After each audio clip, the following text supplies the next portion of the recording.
Hello, my chicklets. Thank you for stopping by. Did you see that we're almost at 500 followers? You all are just too wonderful for me to even express. Is there something you'd like me to do for 500? Leave your comments down below.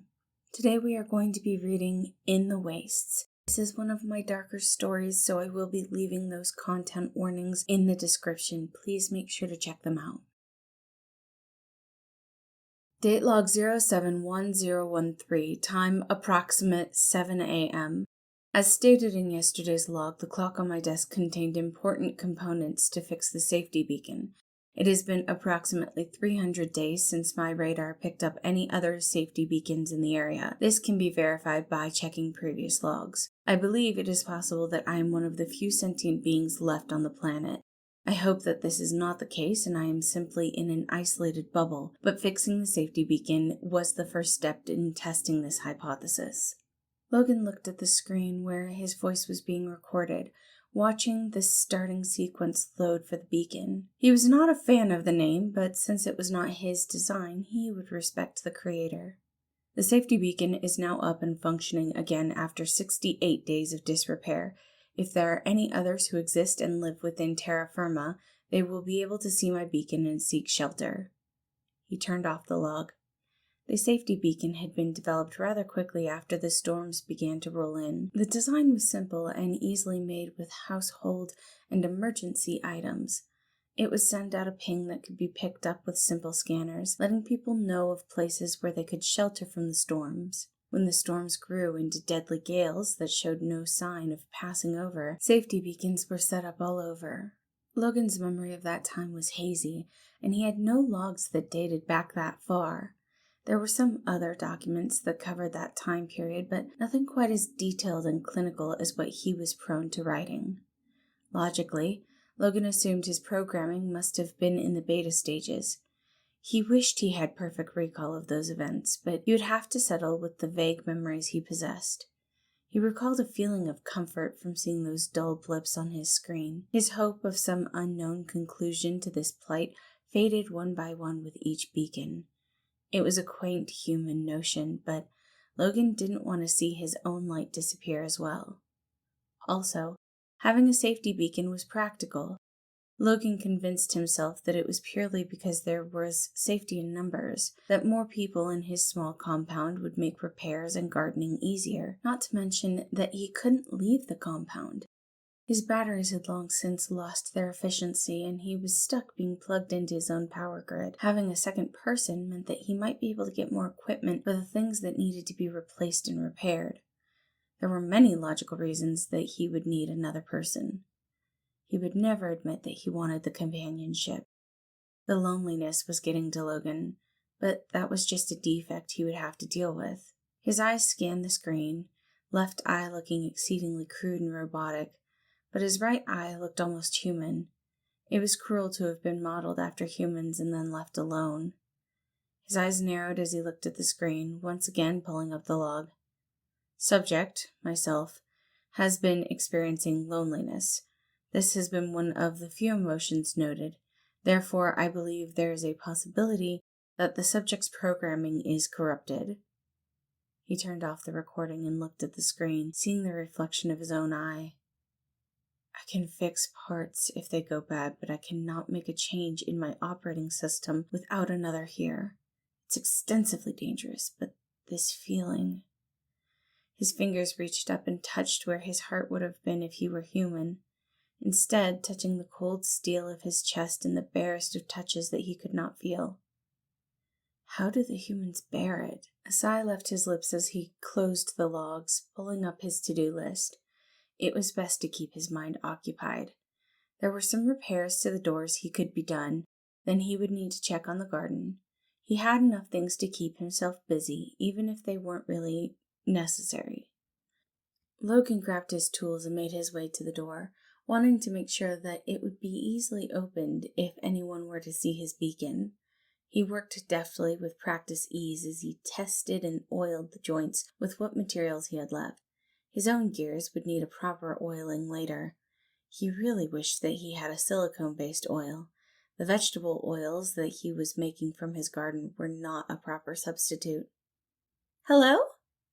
The voice surprised Logan out of his thoughts as he looked up to the door monitor. "We saw your beacon!" He had not expected a response that quick, but he couldn't explain the feeling in his body as he looked at the 3 humans from the screen. It was most likely another malfunction, but with new people, he could finally have that looked at. He hit the button to open the door, and the 3 figures tumbled in to escape the storm. "Thank you, thank you!" It was the same one who spoke earlier, and as he lowered his hood, he looked up at Logan. The man's face was littered with freckles, and he had a mess of curly brown hair. "We were running home with our supplies when it got destroyed. Your beacon was a lifesend." Logan looked at the man curiously before watching the other 2 also take off their hoods. Both looked very similar, though the second man had a wild look in his eyes and patchy facial hair. Logan was certain that was on purpose. The one with facial hair shook his head like a dog, getting the other 2 wet before looking at Logan. Their eyes connected, pure untamed chaos looking at Logan with a smirk, and Logan could feel his circuits frying. "I've always wanted to fuck a robot." He was immediately smacked by the look-alike. A twin, possibly? "Remus, behave." Remus proceeded to stick out his tongue. "My name is Logan. I am the caretaker of this compound. It is my pleasure to welcome you in." "Huh." The curly-haired one looked him up and down, something shining in his eyes that Logan couldn't read before it was pushed away. "It's a pleasure to meet you, Logan. Thank you for your hospitality. I'm Patton, and these 2 are Roman and Remus." Logan nodded. "I will show you around. Please feel free to make yourselves comfortable. All I ask is that you consult with me before taking apart any electronics in the event that I need the parts to repair my own circuitry." "Oh, he's fascinating." Remus pushed past the other one and ran up closer to Logan. "So how long have you been here? We thought the last beacon went out months ago." "My beacon did go out around that time. I've been working to fix it since. My limitation," Logan gestured to the cord, "had made it difficult to repair the beacon, but I managed to get it up and functioning again this morning." "Neat. Why do you have human parts if you're a robot?" "I'm not certain. It has been a long time since I was created, and I assume I originally had a full set of human-like skin to make those around me more comfortable." "Are all your parts robotic?" He wiggled his eyebrows, and Logan furrowed his in confusion. "Remus, stop asking such rude questions," Patton said in a hushed tone. "I do not mind the questioning. I am just confused by it. I am not certain what you mean by all of my parts, but to my knowledge, much of my body is robotic, if not all of it. I assume the scientists who made me may have been experimenting with the integration into the human system." Patton and Roman shared a look that they must have thought Logan couldn't see, but he was a very observant person. He wasn't sure what their concern was. However, he decided that if they wanted to bring it up to him, they would in time. Logan was just thankful to have people around. The next few weeks went by completely uneventful. Patton, Roman, and Remus had gotten used to the living arrangement and were happy to help take care of the compound. Logan found out quickly that Patton was great at keeping things clean, and Roman was very creative in making food that tasted delicious despite having a minimal amount of ingredients. Logan rather enjoyed the meals that the 4 of them shared, though his need for human fuel as well as his battery components had apparently confused all of them. Remus was, as Logan expected, the one to bring it up. Logan found that Remus was insatiably curious, a trait he rather valued. It was nice to have someone around that enjoyed listening to him talk about theories and anatomy. In return, Remus told Logan all about the wasteland, the space outside of his compound where things seemed to have gotten much worse. It was a strange notion, because Logan couldn't remember having traveled very far outside the compound, and certainly not since before the storms had been made. Yet when Remus spoke of a swirling storm of gray, Logan pictured a flash of dark blue in his mind, a sky that seemed endless and vast and bordering on the time of stars. He knew about stars, but couldn't remember having ever seen them. "So, Lo, what you gonna tell me about today?" Remus asked one morning, hopping up onto Logan's work table, ignoring the stack of papers he almost crushed. "Finally gonna let me see if you're fuckable?" "No, Remus. I thought today I could answer any question you have." He could see Remus was about to speak up, so he cut in. that don't have to do with my genitalia. In return, you could help me with a corruption in my operating system." "Corruption? Interesting. Okay, I'm in. How many questions do I get?" 5 before and 5 after. How long have you been here, Specs?" I'm not entirely certain. My logs date back approximately 7 years, but I have a few memory files that are difficult to access, but they would suggest that I have been alive longer than that. Wow, 7 years? You've been here alone that whole time? Not entirely. I review my logs occasionally, and there was mention of a scientist by the name of Janus. I believe he was partially responsible for creating me. There was an accident, though, and I'm afraid my log-taking skills were exceedingly crude at first. "Maybe you killed him, went berserk, and just took him apart." Remus dramatically flung his arms about. "It is possible, though I would hope not. It wouldn't have been very logical to attack those who created me." "Unless they hurt you." Logan paused at that. He couldn't remember, but it was possible. Remus was preparing his next question when they were both interrupted. "Logan, look!" Patton and Roman had come walking in fairly quickly. "We think we found something that belongs to you." There was a lot of rooms that Logan didn't go into due to a safety protocol in his system. Anytime he got close to those rooms, his body would begin to shut down. Logan assumed there were things in there he wasn't meant to find. Those restrictions didn't apply to his guests, so he wasn't surprised they had found something. His eyes locked onto what they had grabbed, tracing over the white fabric. As Patton handed it over, Logan put it on in a single motion, something that his body should not be accustomed to, as he didn't remember ever seeing this lab coat. His name was on it, though. It was singed on the bottom, but it fit perfectly. Logan turned to look into the reflective screen of his monitor, reaching up to adjust a tie that wasn't there. And he remembered. "You look like a dork." There was a warmth that came with that voice. It made him feel safe and cared for. Logan turned to look at his brother, rolling his eyes affectionately. "And you look like someone who's hoping to have a lab accident." "What's another accident between friends?" "Seriously, Janice, can't I drum the importance of lab safety into your head?" "Oh, the humanity, taking lessons from my younger brother. However will I cope?" Logan turned back to his experiment, trying to hide the smile on his face. "I just came to tell you that your crop fertilizer is working great. Best bounty we've had all year." Logan heard a knock on the door frame twice, knowing that meant Janice was leaving. He looked down at the pristine white coat, not wanting to get it dirty so soon, but also knowing the importance of lab safety. Then again, what he was mixing wasn't so much in danger of giving him acid burns. He had done this so many times before. Logan hesitated before shucking off the coat, hanging it over the table, and going back to his experiment. The pride that Logan felt getting praise from his brother swelled in him, but it was a distraction. He let his pride overcome his caution, and he realized too late that he had added too much of his solution. There was a brief moment of clarity where he knew exactly what was going to happen. Then the world came tumbling down. His hands flew up to his face, elbows tucked in as he tried to protect his chest. The explosion felt deafening. His arms would never be the same, but maybe he would survive. Logan hoped he would survive. Logan sat up, panicked. His breath was heavy and unnaturally rattled through his body. He touched at his face, but he didn't feel it. At least it wasn't what he was expecting, and his breath caught. It was coming back as the fog in his mind cleared.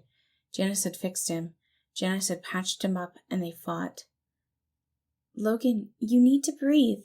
Slow, deep breaths." That voice, it was the curly-haired one. Patton, right? Logan took in a slow, deep breath. It wasn't helping. His thoughts were too chaotic. Where was Janice? Why had he never come back? Had Janice given up on him? He really was just a robot now, wasn't he? In his isolation, he had lost too much of his humanity. How long had it been? "All right, nerd, focus on my voice." The gruff one. Remus. "I'm gonna tell you a story. Just focus on that. Don't think about anything else." Logan tried, and it was a fight, but eventually Remus's story won over. Logan began to relax enough to focus on it. The story was fantastical, but there were some strange things. Remus, your story is illogical, he muttered, finally opening his eyes. His breath was still mildly labored, but he wasn't gasping and clawing at his metal chest for air. Remus was smiling down at him. That's half the fun. You're probably going to give him nightmares, Roman said with a flourish of his hand.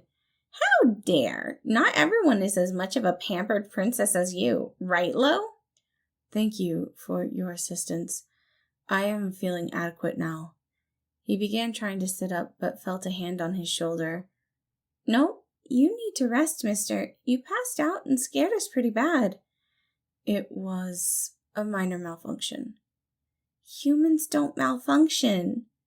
Patton sounded worried, and Logan really wished he wouldn't. Debatable, Logan muttered under his breath. Patton, I am fine. You really aren't, but I'm not giving you a choice. Remus, watch him. Ro, will you help me get some soup on? Logan let out a resigned sigh. This really isn't necessary. Oh, I know, Remus said, but I also know better than to go against Patso. He has a real dick up his ass for doing the right thing. Is everything about sex to you? There was no malice in his voice. Nah, some of it's about murder, but you should have known that it was a big part of it. I mean, my first greeting was that I wanted to fuck you. You stated that you wanted to fuck a robot. True, so I guess I should rephrase. I want to fuck you, nerd. What's the difference? Remus was silent for a bit, and Logan took that as his answer. Remus couldn't answer his question because it was true. He really had lost his humanity.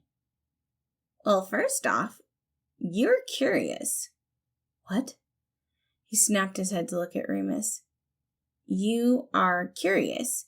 You don't just take notes of things, but you want to know how they work and function, even if it's not important. That's not a very robot thing to do, Lolo. Remus jumped onto the table Logan was resting on, sitting his butt on it. Plus, you still have human-y bits. That's why Pat is so worried. You could have cracked your skull and bled out. What would we do then without our gracious host? Plus, it would be his fault since he kind of started all of this with the lab coat, but shh, don't tell him. Remus, I know. Shouldn't blame him, blah, blah, blah. Well, that's not even the point really, but rather the fact that you are still a human. The electrodes don't change that. You're still a sexy nerd, just with extra parts.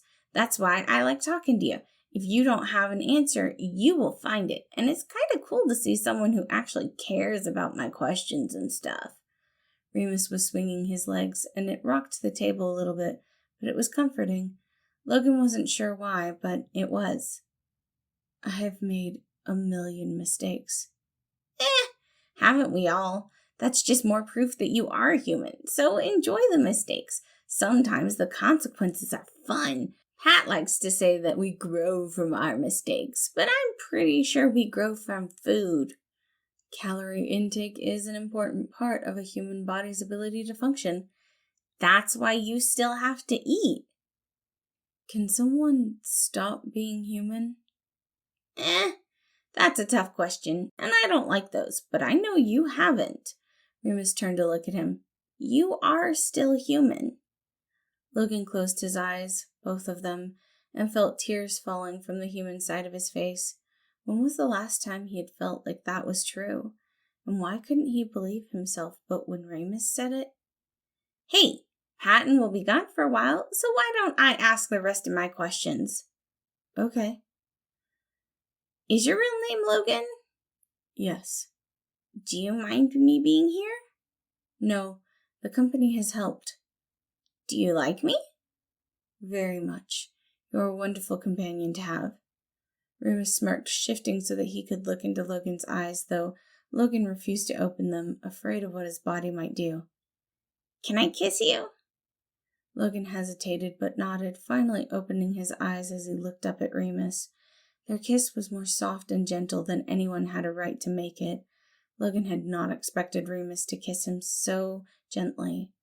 And when he pulled away, Remus just smirked. What can I say? I'm unpredictable. Then I can't wait to see more. Things weren't perfect, but this was better than being alone. Chapter 2: The Storm and the Viper. It was there, a light in the darkness. Janice couldn't believe his eyes. The blip had been gone, and he had allowed his hope to fade, but it was there again, shining like a beacon of hope that he was afraid to reach out to. He knew the world's lies, and nothing was ever as it seemed, but he felt the sickeningly sweet taste of hope that he couldn't push down. "Dee, get your ass up," Virgil called from a different room, but Janice didn't move or respond. That probably worried his overly anxious boyfriend, but Janice couldn't pull himself away from the radar. "Janice?" Virgil's voice was much softer this time as he stood in the door of their room. Even without looking at him, Janice could tell his movements were hesitant and concerned. "Hey, you can't keep looking at the scanner. It's back." "What?" Instead of answering, Janice passed Virgil the scanner before he began to pace. "It's back.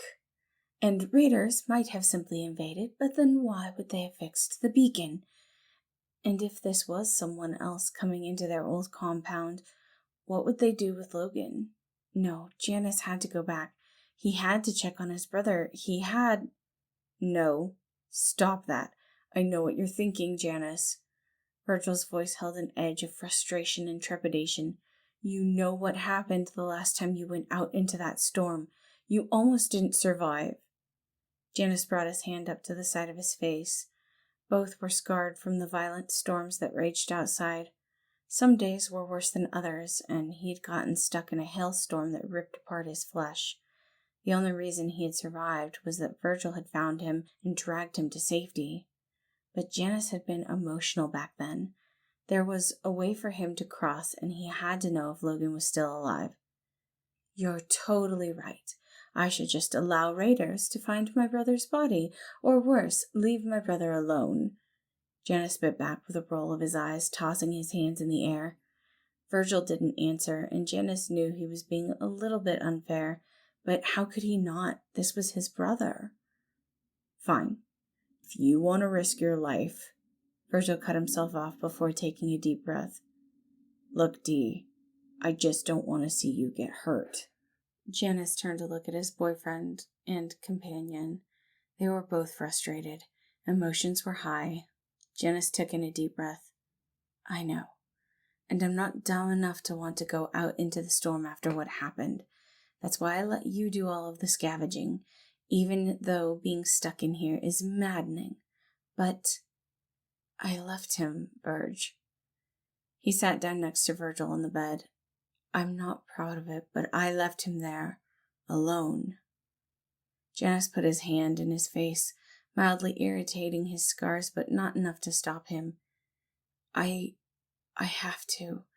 I'm aware that this is the stupidest thing, literally the stupidest thing I have ever suggested, but I have to." "You know I don't like that, right?" he asked. "Yeah, but I apologize." "All right, let's start planning. If it means that much, guess I'll make a plan." Virgil sighed. "I'm gonna be so pissed if you get us killed." He laced his fingers with Janice, and the two just sat there for a little bit. They knew this was a dangerous and stupid idea, but Virgil had been alone for a long time before he had found Janice, passed out and bloodied in the middle of a storm, and he could understand the kind of hell that loneliness was. After a few minutes of just silently being together, taking care of each other emotionally without saying a word, Virgil stood up. He dragged Janice with him, and they began to plan their trip across the wastes, hoping that there were shelters still stable enough to take cover from the storms. It took them a few weeks to come up with a plan that Virgil would agree to, and then another week to gather all of the supplies they would need to make the trek across the wastes. A month had passed, and the lights still blinked, giving Janice a mixed feeling of dread and hope. "Ready to go?" Virgil looked at Janice, hoping that he might back out of this at the last minute, but his boyfriend just nodded, adjusting the straps on his pack. Janice couldn't find the words to reply, so he kept it to a simple nod. They both pulled up their hoods and face coverings before Virgil threw one last look at their home. Janice knew it hadn't been much, but it had a lot of memories for both of them, and he was thankful that Virgil was willing to leave it behind. This couldn't have been easy for him. Change was hard enough, but change into an uncertain environment was so much worse. Yeah, okay, sure. Let's do this. Virgil wasn't ready. It was obvious in his voice, but Janice was sure he wouldn't ever really be ready, so they headed outside. The trek itself was dangerous, braving the storms, hopping from one building to the next, hoping that it would stand. Each night they had to stop and rest. Virgil would be shaking and Janice would have to talk him down, telling him sweet lies about how they were safe. It worked, but only just enough to get them through the next day. Somehow, by the grace of whatever powers were left, the two of them made it to the compound. Janice slamming his fist on the door once they got there. The locks had been changed, but they had also been well maintained. A lot of the parts weren't new, and Janice hoped that meant that Logan was still there. He tried to play it cool, tried to keep himself calm as the door was opened and they were ushered in, but that wasn't Logan. "And who are you?" His voice was soft and smooth, but a bit of rage boiled underneath it. Raiders had come, hadn't they? Where was his brother? "Well, kiddo, my name's Patton. What's yours?" he asked, and Janice could feel the tension rising in him. How could this man be so happy when Logan might be dead? He fought back his snap as Virgil put a hand on his shoulder. Taking in a shaky breath, he looked back at the bubbly man. "You can call me Dee. This wasn't originally your compound. Was there someone here when you found the place?" Patton looked confused, but then his eyes lit up. "You know about Logan!" he shouted, taking Janice's hand and practically dragging him towards Logan's lab. That didn't make him feel better. What if they had found Logan sitting in a lab chair, still as the grave? He could hear Virgil following behind him. At least he had someone with him. At least he would have some support in this. "Logan, I found someone you might know." "Just because I have lived here for a long time doesn't mean I know all of the mice that scuttle about, Patton." That voice, it was the last voice Janice expected to hear again. The hope he had been pushing down blossomed anew as he stepped forward. "You look like a dork," Janice said softly as he looked over Logan, a little worse for wear but still very much alive. His words must have struck something in Logan because he froze, turning to look at the group, squinting at Janice as if he was trying to figure out if this was real. "Janice?" "Too tight, nerd." Logan relaxed his grip, and Janice hugged back, pulling back slowly before looking over Logan. "What have you done to my delicate machinery?" "Well, you have been gone for a long time. I had to do repairs on my own, and this is not my area of expertise." Yes, blame it on me." Janice smirked and shook his head, pushing Logan towards the bench. "Let me look you over. What have you been oiling your joints with?"